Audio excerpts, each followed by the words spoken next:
Welcome to the newest edition of the Giants Huddle podcast. My name is John Schmeelk. You recognize this guy from ESPN. His name is Matt Miller. We thank him for joining us, and we love getting Matt on late in the process because he's one of the guys that really has his ear to the pavement to get the latest draft buzz. Matt, thanks so much for being with us, man. I know you're crazy busy. Appreciate the time.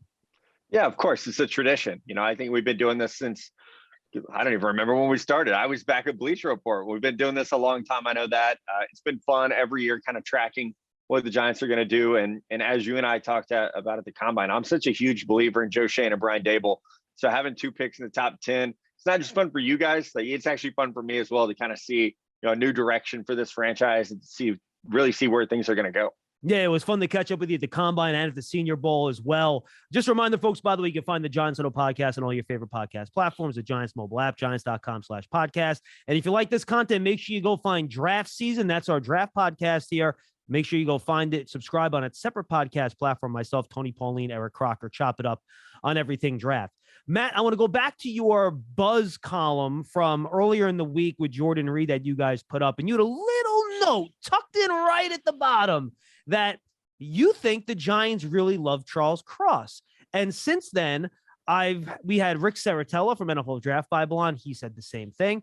Peter Schrager mocked Charles Cross to the Giants over, I believe it was Evan Neal in a mock draft. So can you expand on that a little bit? What you're hearing about the Giants being connected to Charles Cross? Yeah, I think it starts with the 30 visits the teams have where they bring players in. And this time of year, when you're down to the wire on those visits, it's usually bringing in players because you have a legitimate interest in them. And they did bring Charles Cross in. I'm told it went very well. Speaking to people both close to the team and the player, I know there was a conversation about his ability to play right tackle, how comfortable he felt there. I actually had the opportunity to watch him work out at O-Line Masterminds early in the draft process in Frisco, Texas. So I'm doing things at right tackle, right? So, and also seeing the athleticism that he brings to the table where even though he was a 2-year starter at left tackle at Mississippi State, he is a redshirt sophomore entry. He's a young player who definitely has the athleticism to play either side. He's comfortable playing right tackle. So I look at Charles and say, maybe you're not the day one polished prospect Evan Neal or Ike Ekwonu are, but for the scheme that Brian Daboll wants to bring in and for the upside, he's an ascending player. And sometimes you get guys from Alabama and you say, you might not have better coaching in the NFL than you had at Alabama. You might not have a better strength and conditioning program in the NFL than you had at Alabama. So sometimes guys come out of Tuscaloosa and they're maxed out.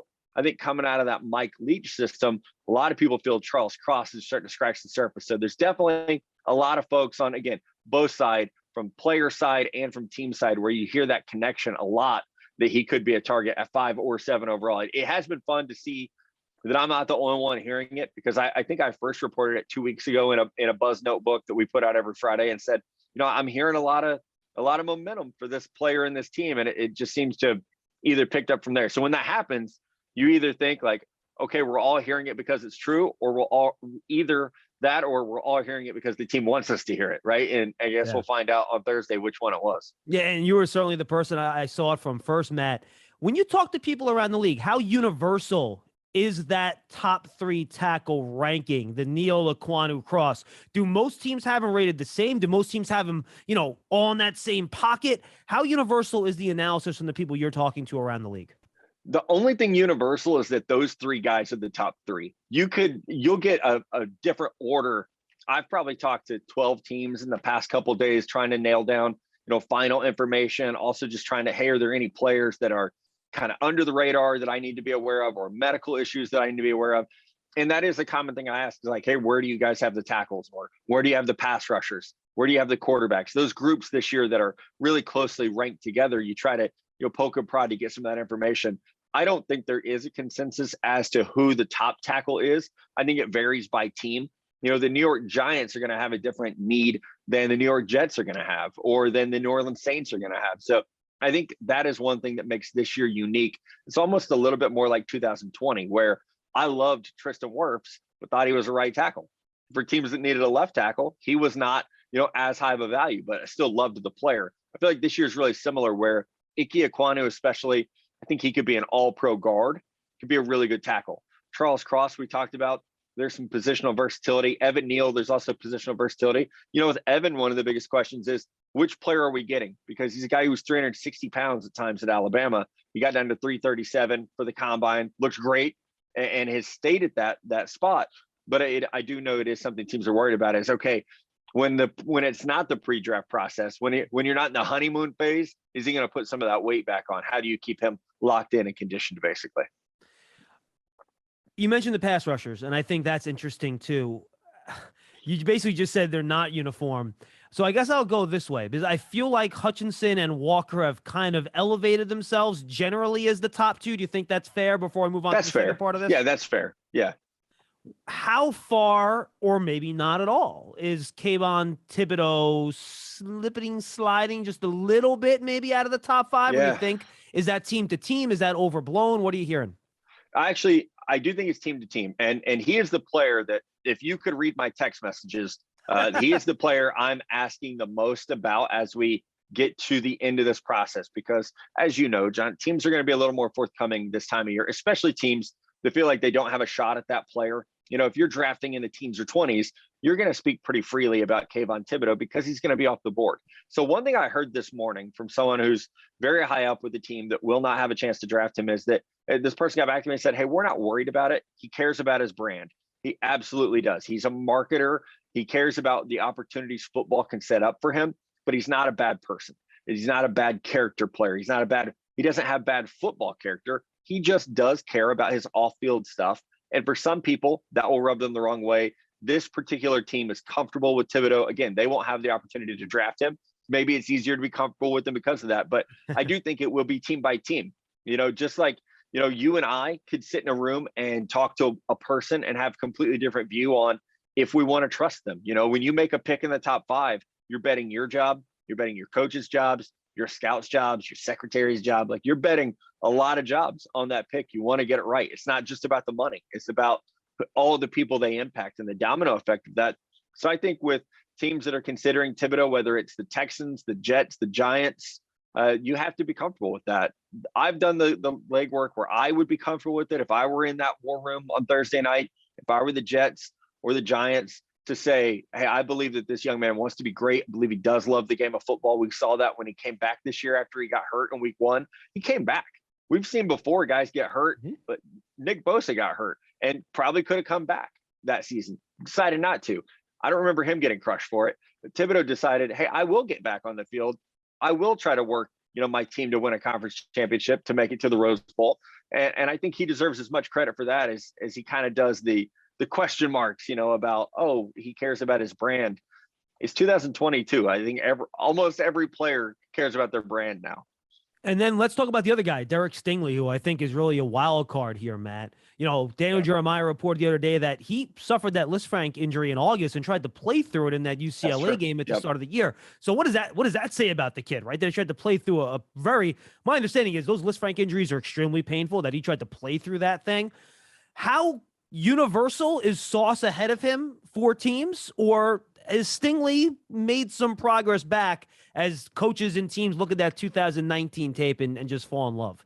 Yeah, I think it's very split at this point. I've talked to some teams that say, hey, we like Stingley. And in fact, I've heard the Houston Texans really like Derek Stingley Jr. Could take him at number 3 overall even. They like him that much. They've done a lot of work on him. And you're right. What DJ reported is very accurate. It's what I've heard from people at LSU even, is that he loves football. That's not a question. I thought the 2020 tape, you almost had to throw it out for a lot of guys because of the COVID shortened season. Also, LSU goes from being one of the greatest programs of all time to a 5-5 team that really struggled. You had a coach that was kind of losing his grip on the program.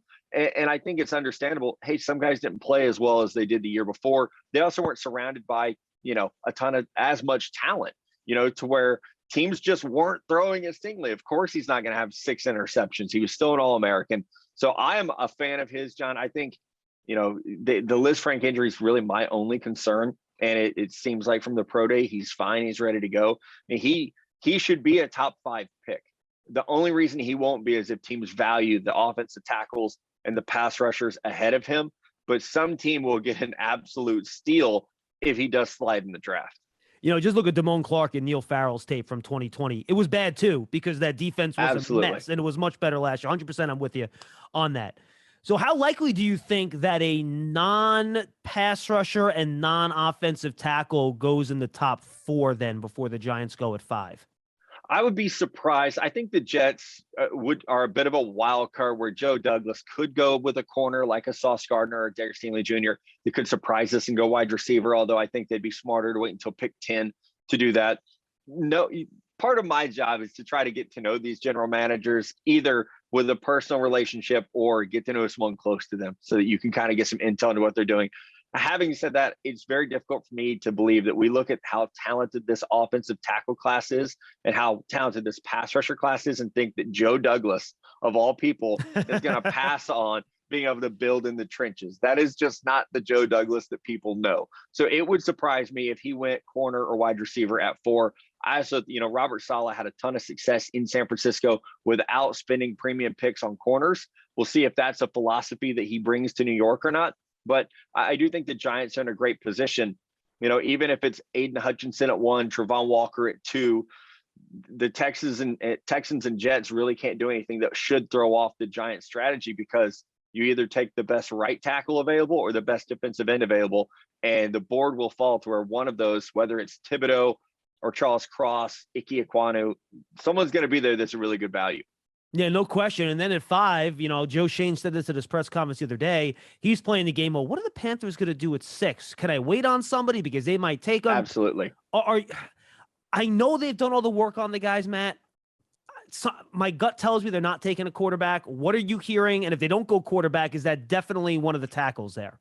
Yeah, so in my final mock draft, I will have them taking a quarterback just because I believe they'll trade back and take a quarterback and let someone come up, whether it's a team like the New York Jets needs to be watching what you guys do at pick 5 and say, okay, we need the exact same things they do. We better come up and make sure that they don't get the guy at 7. Or a team that wants a wide receiver, you want to get ahead of the Atlanta Falcons at 8. You could come up to the 6th spot, let the Panthers slide back. But if they stay there, they absolutely do need a left tackle. Cam Irving is their left tackle right now.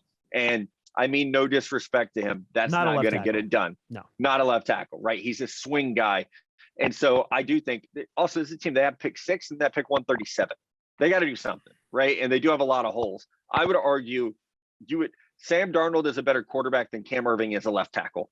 So if we're talking about what is the priority, it's left tackle over quarterback. You could roll with Sam Darnold and pull a trade for Baker Mayfield or Jimmy Garoppolo. Yeah. You got PJ Walker back there who's familiar with Matt Rule. Like I do think tackle is a much bigger need for the Panthers than quarterback is, if that makes sense. No, look, I'm with you 100%. You mentioned a potential for a trade up for the Giants. If Joe Schoen's looking to bank more picks for this year, maybe, hedging their bets next year, getting extra picks like the Eagles just did, right? Where do you think they could move? How far back could they? Because, in order to get that, there's been reporting that the price to move up is going down because the quarterback class isn't valued as much. And I think that makes a lot of sense. People are going to trust their scouts and where they place these quarterbacks. So how far back would the Giants have to go to try to bank a 1 for next year? And is that even feasible, you think, in this year's draft? Or would it be a much smaller move down, in your opinion? I think if you want to move back, you need a quarterback to go at 6. Because then you have teams, if you're the Pittsburgh Steelers and you're really trying to come out of here with a quarterback, you would be aggressive enough to come up and get one. And you do have to worry about Atlanta at 8. So if I'm the Giants, I'm doing 2 things. I'm telling people 7's available. And then I'm telling everybody, I hear the Falcons want a quarterback pretty badly, or I hear the Seahawks might take a quarterback. You're putting that out there, trying to get someone to come up. So again, whether it's the Steelers at 20, the Saints have 2 picks in the teens, maybe they want to ladder their way up to be able to get a quarterback and hold on to one of those potentially, which would, could then include a next year's pick. So that I think those are the right scenarios. If Carolina takes a quarterback, you start screaming it from the rooftops that Atlanta and Seattle, that, if you're Joe Schoen, you want to be telling everybody, my good friends in Atlanta and Seattle, I hear they want a quarterback. and then try to get someone to be enticed to come up and get, whether it's Malik Willis or Kenny Pickett. Yeah, I think Pittsburgh is the sweet spot there. If you can pull that off, I'm with you. This podcast, by the way, is presented by Tommy Hilfiger, a PVH brand and an official partner of the New York Giants. Matt, all right, so let's say the Giants pick that tackle at 5 and they're sitting there at 7. They have similar grades on, let's say, a Stingley and a Thibodeaux. They're both there and they can pick one or the other. Do you feel better about the edge guys or the corners when the Giants come up at 36? I think it's a pretty easy answer at edge. What do you think? Yeah, I actually feel better about the corner group in round 2. Go ahead, lay it on me. I'd love to hear it. So I think the corner group, some of it's injury, like Andrew Booth Jr. from Clemson could be there. He had to have hernia surgery this offseason. I really like his tape. Kyrie Elam from Florida could be there. He was a little bit, almost like his technique got a little lazy this past year, but I think he's a starting corner in the NFL. He got very grabby down the field. Yeah, right? absolutely. Right. So, but he could be there. And I think grabby is an easier fix than with the pass rushers. I see a lot of guys who are missing something. Nick Benito, incredible production in the Big 12, but he's undersized. Arnold Ebiketie, another guy who's kind of undersized for the position.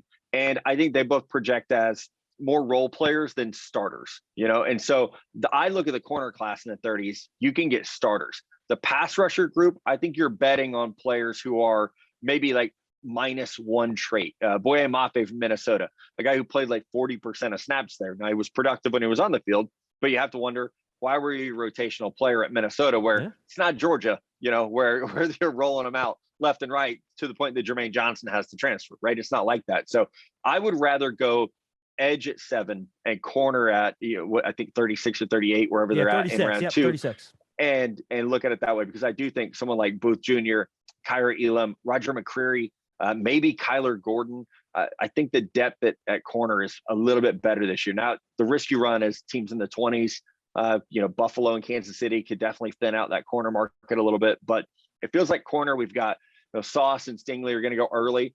And then there's a gap, and how big that gap is could mean that there's some really good players available early round 2. We're joined by Matt Miller from ESPN. Matt, what position do you think we're going to have that run on at the end of round 1, right? It's usually either wide out, corner, edge. It could be interior offensive line. Where do you think we're going to have that group where you get to the end of Thursday night, you're like, wow, 7 guys from that position really went in the first round? Where do you think that run's going to happen?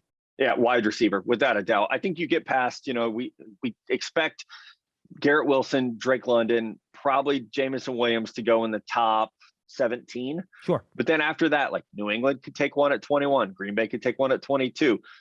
Who knows what the Cardinals are going to do at 23. Same thing for Dallas at 24. Then you got Buffalo, Tennessee. They could both take one. Chiefs. You got Kansas City in there twice. Green Bay again. Green Bay could take 2 receivers. The Lions at 32. So the record is 7 wide receivers in the first round. I would not be shocked at all if we saw that record fall. Now, some of it will be teams. I'm anticipating teams look at some of the money being spent at receiver and say, no, thank you. I would rather draft one in the late first round. And we have that player for 5 years under roster control and are able to say, okay, this is easy money. We're paying you, $10 million for 4 or 5 years instead of $25 million a year. So I think smart team building is going to push wide receivers up the board and make it, it's already been a valuable position, but I think it's going to make it more valuable, especially where we've seen so much of the talk is you can wait until round 2 and get a Deebo Samuel or a Michael Pittman, or wait and get a Cooper Kupp. I think what we're going to see happen is the same thing that happened at quarterbacks. The price tag gets so expensive that it just becomes smart team building to draft those players late first round so that you have that 5 years of control, basically. By the way, you can go check out Matt's top 300 on ESPN.com. It is up there. 3 positions in need, Matt. You can take them in any order that you want. Giants have a need at tight end, running back, and then safety, which is kind of a stealth need for them. What's the sweet spot you think for those 3 positions in this draft where the need is kind of going to meet up with the value there? Yeah, I think running back, it's probably round 3 or round 4. Breece Hall might go in the first round. Kenneth Walker going to go in the second round for sure. But then round 3, you could get, Isaiah Spiller from Texas A&M, James Cook and Zamir White from Georgia. I love Pierre Strong from South Dakota State. He's fast, man. Woo! Right. I think he'll be a starter in the NFL. I really do. So I think that's a good range. Tight end, I tweeted about this the other day. I think tight end in round 4 is kind of the sweet spot because there's good depth, and we're not going to see one go in the first round. We might not see the first tight end come off the board until like Tampa or Cincinnati at the end of round 2 because the value is just not there. Maybe Green Bay is in that mix as well for the first tight end, but whether it's Trey McBride or Greg Dulcich, like you might be able to wait until round 4 and get a Jeremy Ruckert from Ohio State or, James Mitchell from Virginia Tech. Like there's good players at the tight end position that are going to be there in round 4 and be starters. For safety, safety's deep. It's like a sneaky deep spot to where I almost wonder, if Daxton Hill comes up the board round, he should. I love Daxton Hill from Michigan. He should come up the board in round 1. Yeah, and he's almost as much of a corner as a safety, right? Exactly. With the way he plays the slot. Exactly. So, like, what happens to Jaquan Brisker, Jalen Petrie, what happens to Brian Cook, Nick Cross from Maryland? Where those guys go, like, round 3 might be pretty dang thick on safeties, depending on how the board comes. Interesting. All right. As we wrap up here, Matt, give me your ideal scenario for the Giants, or give me what you think is going to happen. You can take it either where you want. 5, 7, and 36. Give me the first three picks the Giants walk away with this draft. Yeah, I think at 5, Kayvon Thibodeaux makes too much sense. I think he'd be great in that scheme. Fantastic value. So if he's there, he would be my pick. At 7, I've said too much about it to not go this way. I think Charles Cross makes a ton of sense at 7. And then as we talked about, corner at 36 is a sweet spot for me. So Kyer Elam from Florida would be the guy. I do think, as you mentioned, trying to trade out to bank an extra first in 2023 is a smart move, just given the uneven quarterback play that has existed there. But you got to wait and see what's on the board. If you have the opportunity to get a pass rusher and a right tackle that could be blue chip building blocks, I think you have to do that and worry about next year.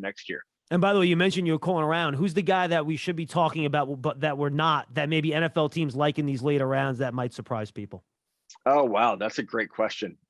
Durant from South Carolina State, the corner, Jacoby Durant is, and I hate that I was so late on him, but he was one of those guys, like, as I was making calls, people kept saying, hey, like you got to get higher on this guy. But I'd already turned all my stuff in, right? The world of living with editors, right? I turned my stuff in, and it's like, so I finally went back and watched, because South Carolina State tape is not the easiest thing to always get. God bless the new employers at ESPN who have that stuff ready and available for us. That I was able to finally actually watch cut-ups of his play, and he's a talented player. I wish I had ranked him higher. I think there's a chance he goes in the 4th or 5th round. And Matt will have his 7-round mock draft coming out next week. From my lips to God's ears, that no trades happen between now and then. Good luck with that, Matt. Yeah. And tell the folks where they can find you on Twitter and anything else you want to let them know. Yeah, at NFL Draft Scout on Twitter and all social media platforms. I'm like Kayvon Thibodeaux, worried about that brand. And then, like you said, ESPN Plus for my top 300 and a 7-round mock draft next week.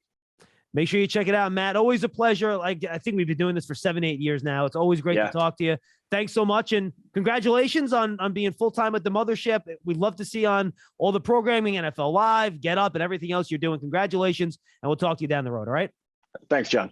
Matt Miller from ESPN. Make sure you stay tuned to the Giants Huddle podcast. Check out our Beat Reporter mock that went up earlier this week. And we will see you next time on the Giants Huddle as we continue our coverage of the NFL draft. Next week, we're going to have our offensive line report with Sean O'Hara and David Deal as they break down all those offensive linemen. We'll see you next time, everybody.